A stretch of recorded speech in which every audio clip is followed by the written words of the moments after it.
Hello, Sunday Sunday friends. Thank you for joining us on the Sunday Sunday podcast. We're missing a couple of our scoops today. One of them is traveling. Another one just had some family things to take care of today. So we've got the four of us today, and we were chit-chatting about what we wanted to discuss.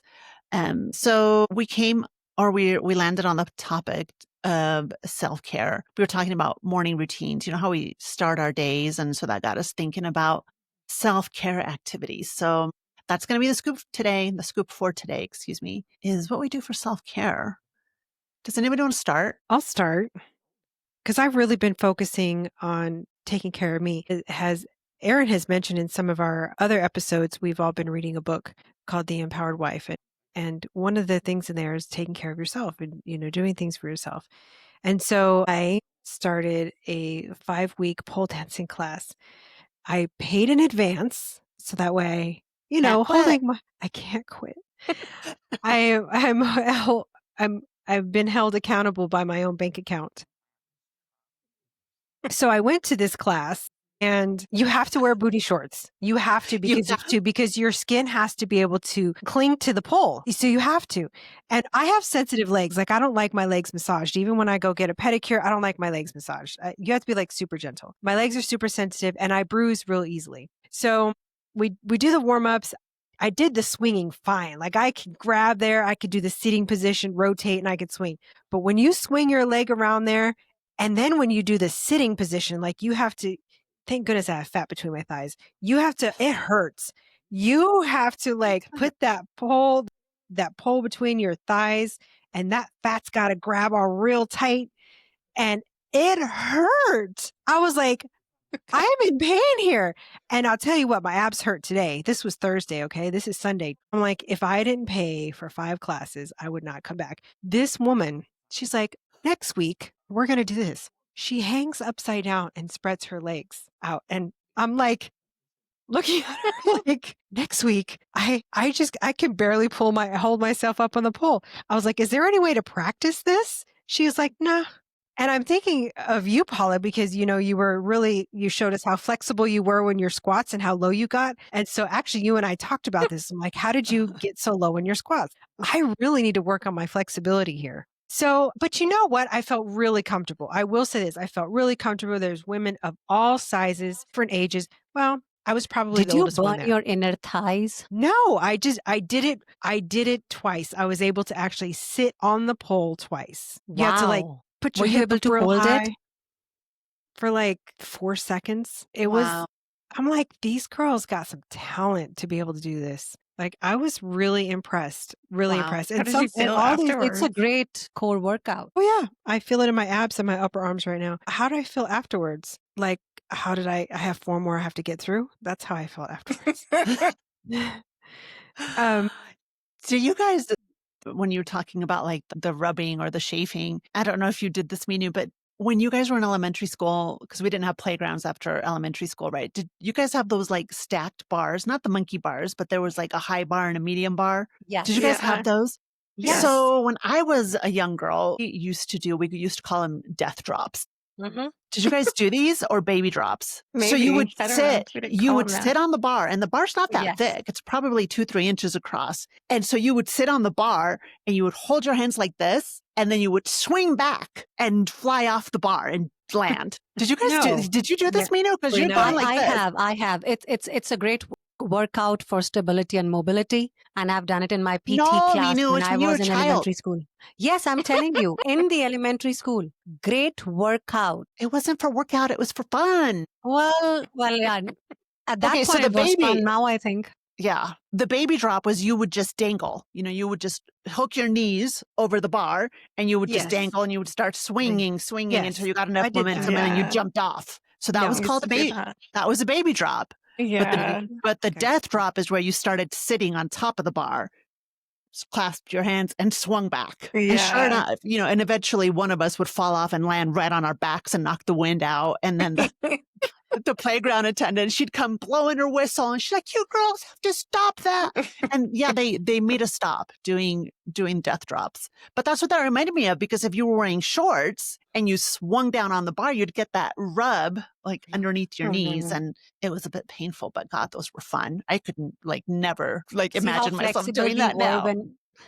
How flexible we were. It was it was daring, you weren't scared of anything. Well, when you're kids, you're not scared, right? You enjoy everything that you're doing. Now, when you think, you're like, did I actually do that when I was young? Because we think about it. Overthink it. Some of the things I did as a teenager, I'm like, how am I still here? Right. Yeah. Well, remember Tanisha's conversation about being 11 and trying to get on the Greyhound bus to go to the Belle Biv DeVoe concert at 11. So I was that with Barbies at 11. I don't remember what I was doing at 11, but that was that's one of my self-care. My other self-care is that I'm trying to go paddleboarding once a week. Oh, your video was so pretty today. I love that lake. It's beautiful. It's a beautiful place, and they're gonna close down. They close down for the winter. So that's gonna come to an end. And then walking. I'm trying to walk and do that. Study. Trying to study a little bit more, study the Bible. I'm reading the book of John right now. I have a lot of things that I'm trying to do.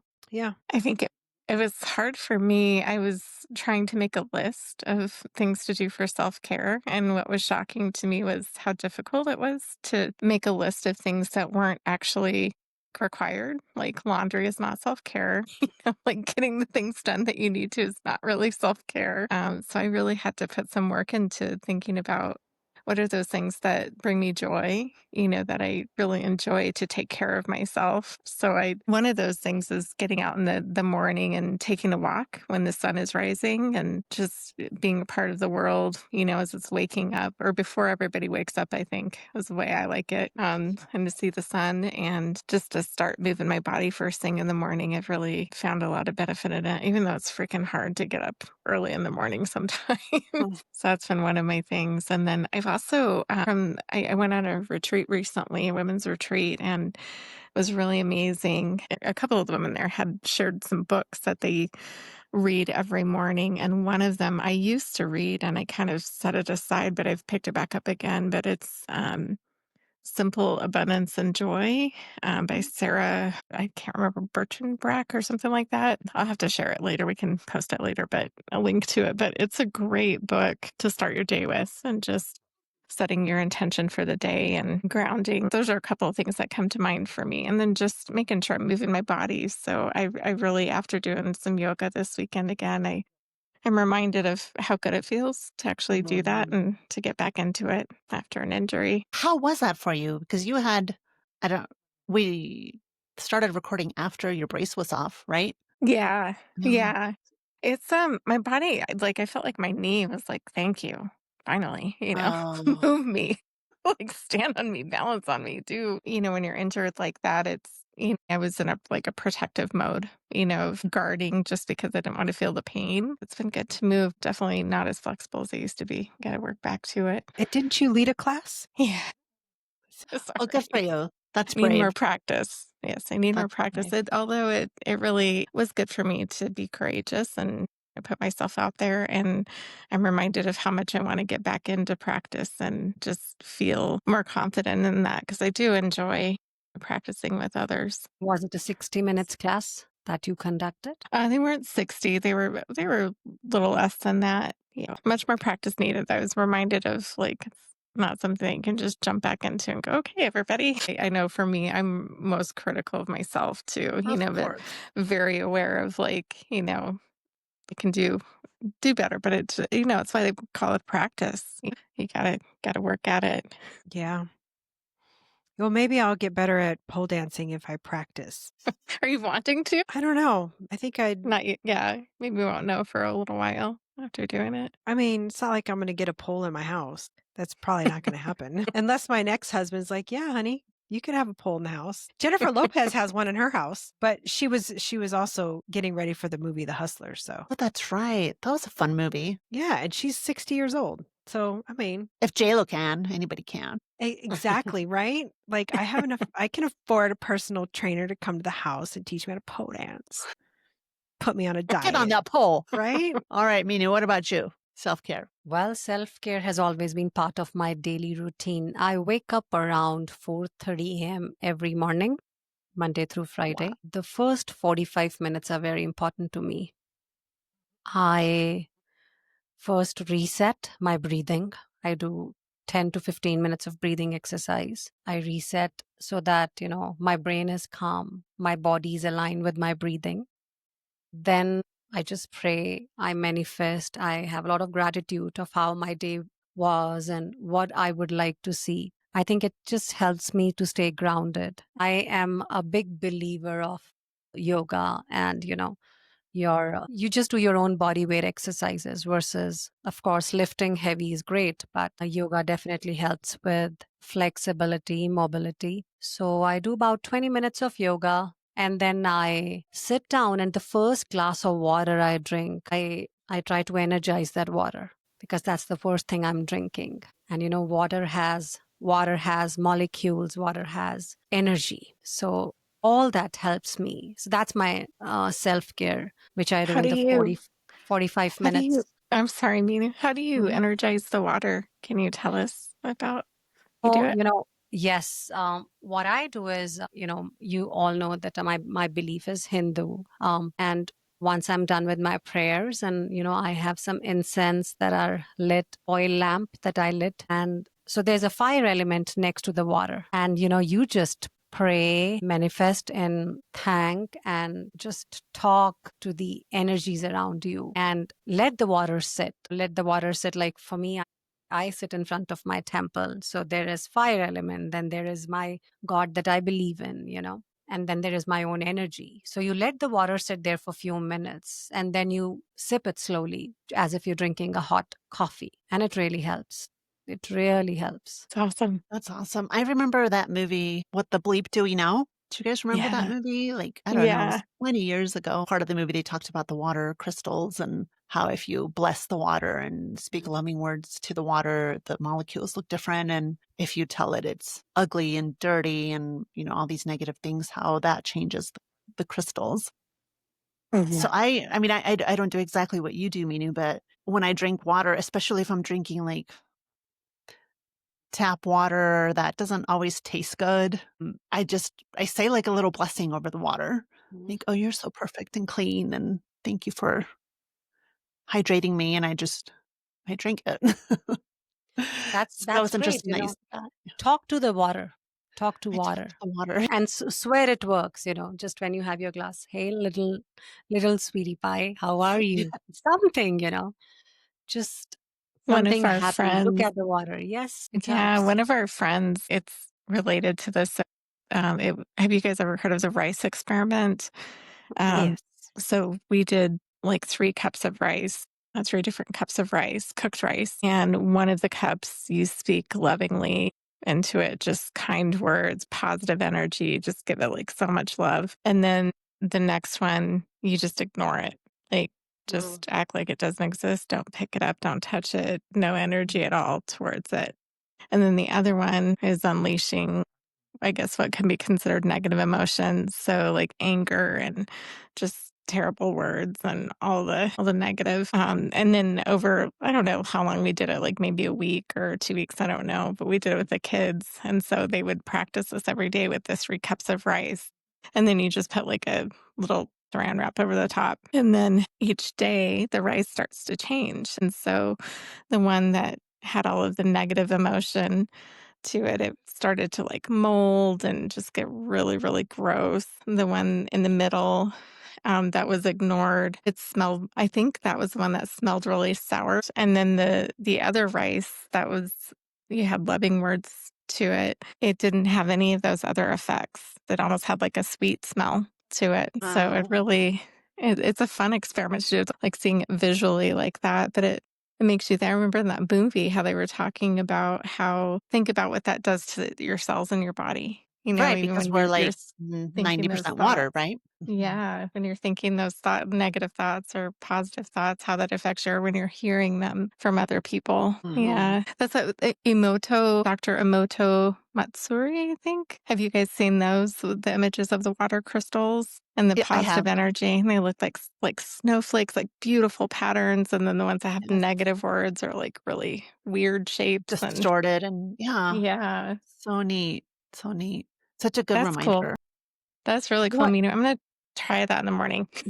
honestly, India is big on Ayurveda, and we use copper Ooh. utensils. We growing up, all I remember, my mother would. It was a ritual at night. You will fill up your copper glass with water and keep it next to your bedside, and that's the water you drink in the morning.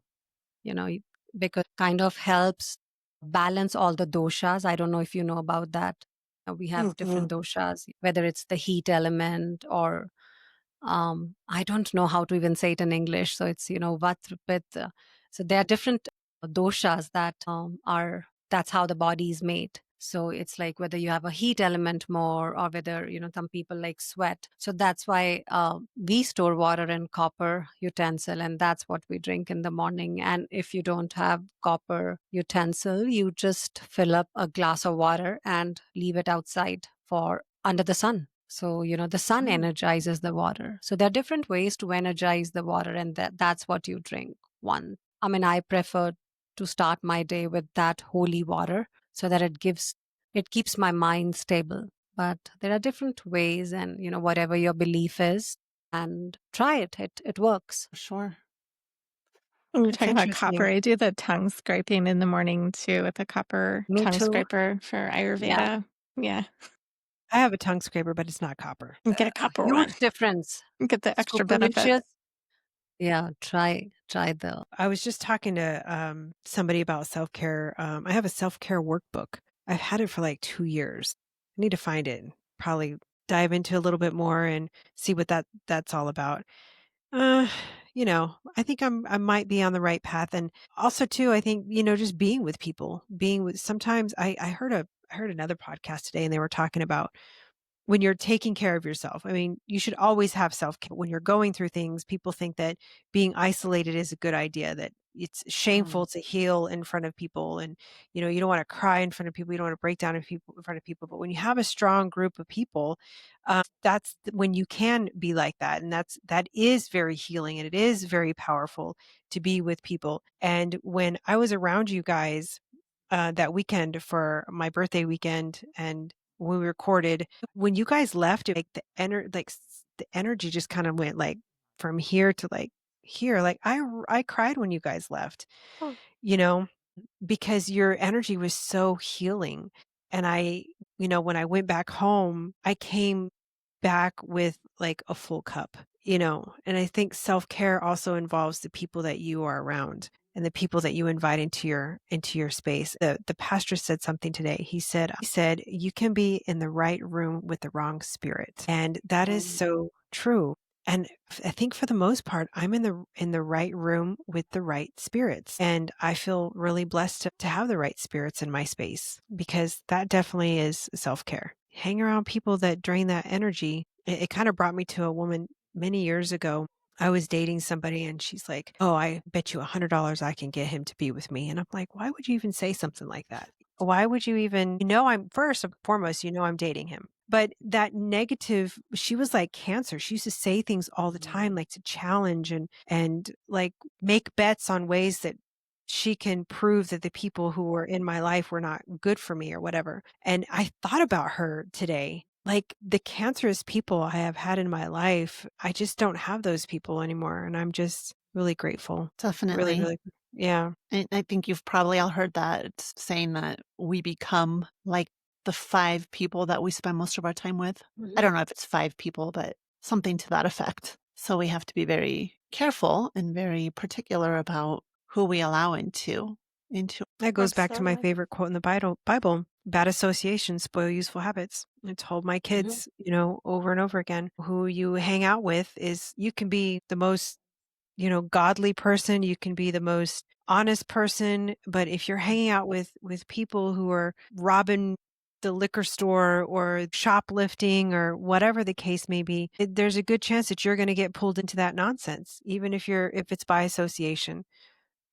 So we don't know, just bad associations spoil useful habits. So hang out with like-minded people. My mother used to say friends and books should be few and good. Oh man, Always, that's a good one. always, That's a good always, it was like a constant reminder every day when I would go to school. She would say, remember, friends and books should be few and good. But why few books? I wonder. Well, that's what she says, read good books. Not every book is worth your time. Yeah. So many good books out there. So speaking of books, I shared this because we're talking about self-care. I was sharing with Shannon earlier this week that I, of course, was listening to a podcast. And do you know how podcasts nowadays, a lot of them they're interviewing authors. And oh gosh, I can't remember the author, but he wrote this book called Miracle Morning. And it was, I think maybe like 20 years ago, but it was recently updated, maybe like in 2024. And this author talked about his morning routine, talking about that right now. And it just brought to mind the importance of how we set our day. And I think we talked about this in a different episode of, I think I mentioned that before I get going. And I think Shannon, you said something so beautiful about, you ask God to come into your mind before I do, or something to that effect. Do you remember that? This he was going through a rough patch in his life. And so he decided he did some research on what the most successful people, what do they have in common? What do they do to set themselves up for success? And through his research, he found that there are some commonalities that successful people engage in on a daily basis. And they are things like meditation, affirmations, visualization, reading, writing, and exercise. During his research, he found that, again, those people were doing one of those things, a couple of those things, maybe two or three of those things. And so because he was really struggling and really wanted to change his life, he was like, what if I do all of them every morning? What if I commit to doing these 6 practices every morning? How will that change my life? And so that's what this book is about. So he basically came up with this acronym and he calls it the SAVERS. So S is for silence, which is either, your meditation, your prayer, your spiritual practice. A is for affirmation. And he has a very particular way of writing affirmations. It's not just, I'm so happy, I'm so loving, I'm so rich. He talks about how if your bank account is 0 and you're telling yourself that you're rich every day, that you're never going to believe it. So he has this particular way of writing affirmations, very particular to your situation and to how you actually want to live your life. So again, the V is for visualization, the E is for exercise, the R is for reading, and the S is for scribing or writing. So he has this practice where what he's teaching is to spend at least 10 minutes doing those things every single morning. You can do more, of course. So we all talked to you, Erin, you mentioned it. Shannon, you also mentioned it. And Minu, you do the yoga practice in the morning, but I'm the same way. First thing in the morning, I want to get up and I want to get outside. And it's tougher now because it's getting it doesn't get light out here till 6:30 in the morning, 6:45 in the morning. But if I wait that long, it just kind of pushes my morning back too much. So typically by 6, I'm out and I'm doing my walk, but I've started to engage in those practices. So spending, the 10 minutes in silence and then 10 minutes writing, 10 minutes reading some type of book. So we'll see. He said these practices totally changed his life and it became this whole movement. And, there's a lot of people out there expounding this practice and affirming how powerful it's been for them. So that's definitely something that I'm now trying to incorporate into my own self-care is doing these savers on a daily basis. Have you been pretty consistent with it? Well, I just read the book last week. I have the book. I'm listening to it. I listened to the podcast. I think it was Sunday or Monday of this past week. So yes, I did it Tuesday through Friday. I didn't do it this weekend, but I'll start again tomorrow. Nice. So that thing that you were talking about that I had said was, when I wake up, I pray that God gets in my head before I do. Yes, that was so good. And then another Post-it that I have on my mirror says, God, show me how good life can get. Mm-hmm. Or be. I think it's how good life can be. Yeah. Yeah. Well, any other thoughts on self-care, ladies? I think I just want to echo spending time with good friends, the people that you love, family, whoever it is that, lights you up and just, enjoying time together, having fun. I felt the same way, or every time we're together in person or when we get a chance to hang out like this, it's great. We have, really good connection and can talk about things like this, self-care. And it does light me up too. And I think for me, it's hard sometimes to take that time away. For me to go away for a weekend or, go on a trip for a retreat or something. That was the first time that I've actually gone away on a retreat for that many days. And it was so worth it. And it's hard, with kids and, okay, I'm going away to take care of myself right now. And there's always a feeling of guilt for me. I'm going to do something for myself right now. And what about them? And how are they going to, get all of these things done? And, knowing that they need me in certain ways. And it is so good for me and them to do it because I come back refreshed and I'm able to show up as my best self. Whenever we have our girls' trips or I do something like that, I feel like it's beneficial. You come back feeling appreciated too, which is nice. That is a form of self-care too. Your absence makes the heart grow fonder, I think, and they realize, "Oh, I miss you. You miss them, Mom is great. Yeah. I just read somewhere this morning that when you are extremely stressed, talking to your mother or listening to her voice for a few minutes really help you stabilize. Yeah. I'll have to listen to my mom's voice messages because I have some of those. Yeah, I saved them. And my mom, so for those of you who don't know, my mother had passed away a couple years ago. She had Parkinson's. And so her voice started getting really shaky towards the end. And I knew that one day that her voice would become to where it would be difficult to understand her. So I started keeping all her voicemails. And so I have a lot of them. And I'm really glad that I kept them, especially the one that said, "Happy birthday, Shani." So I play that on my birthday. Sweet. So yeah. So that's good advice, Minu. Love that. Yeah. Cute. It can be friends too, just anybody special in your life that I know we call each other up, too. But yeah, I think that connection's important. Yeah. Well, thank you for bringing this topic up, Paula. It was a good topic on self-care. You know what is another great self-care for me is, just real quick, this is my morning routine. Okay. So I get up at 6:00 in the morning. You and I have started walking together. So Erin, if you want to hop in on that, we get on WhatsApp and we walk. But typically I get up at 6 and then I come in and I open up the kitchen blinds. This is the route in the house. Okay. Kitchen blinds, start the Keurig, dining room curtains, lower the temperature because I like the temperature, nice 68 degrees when I'm sleeping. So I have to put the temperature up. Sorry, I got to put the temperature up because now it's daytime and I don't want to freeze.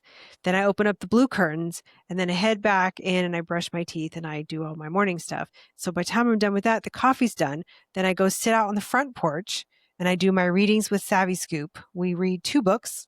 We read Codependency No More, and then we read another one that is a daily read. They're both daily reads. One is spiritual book and the other one is a codependency. It's not Codependency No More. I'm sorry. That is another entirely different book. And then we discuss those books and then I log on for work. So that is self-care. Those books are self-care books. I really enjoy those.